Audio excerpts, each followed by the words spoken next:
My name is Sarah Woodbury, and today we are talking about Llangelynin.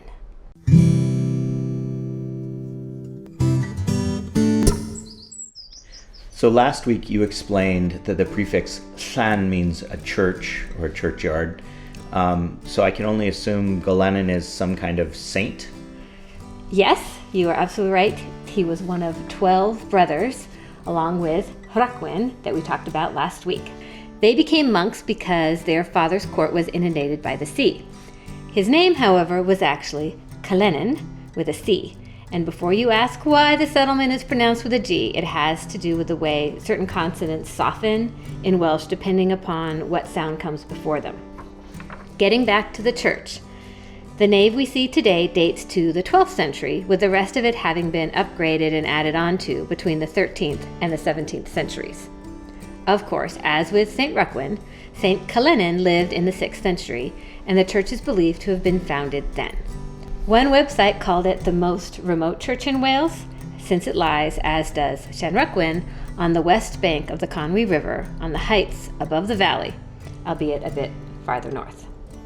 Also, as with Llangelynin, the isolation we see today was not the case in the past when Llangelynin was a thriving settlement.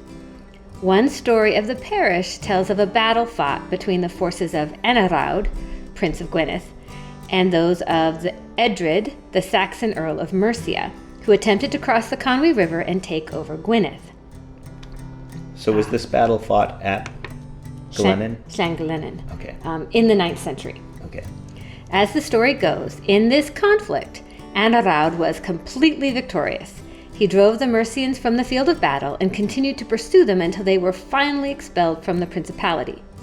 The victory was called Dail Rhodri, or Rhodri's Revenge, as Haug was thus fully avenged, that's a quote, on the slaughter of his father Rhodri, who died when the Saxons had attacked Anglesey. In addition to the church itself and the associated graves, some of which date to as early as the 14th century, the churchyard also contains a square well. In Welsh, that would be Ffynnon Glenyn, which is deemed to be holy and reputed to cure sick children. One old story relates that parents would throw items of their sick child's clothing into the water. If the clothes floated, their child would live. If they sank, the child was destined to die of the illness. That's pretty grim, but you can see why, with the capriciousness of illness, a parent might resort to such measures. The well certainly predates the church, and likely the presence of water at this elevation is the reason the area was settled in the first place. Next week, we'll be talking more about the history of holy wells in Wales. Thanks for watching my video. You can click on the playlist or subscribe to my channel to see more. There'll be a new video next week. If you want to check out my books, click on the link to my webpage.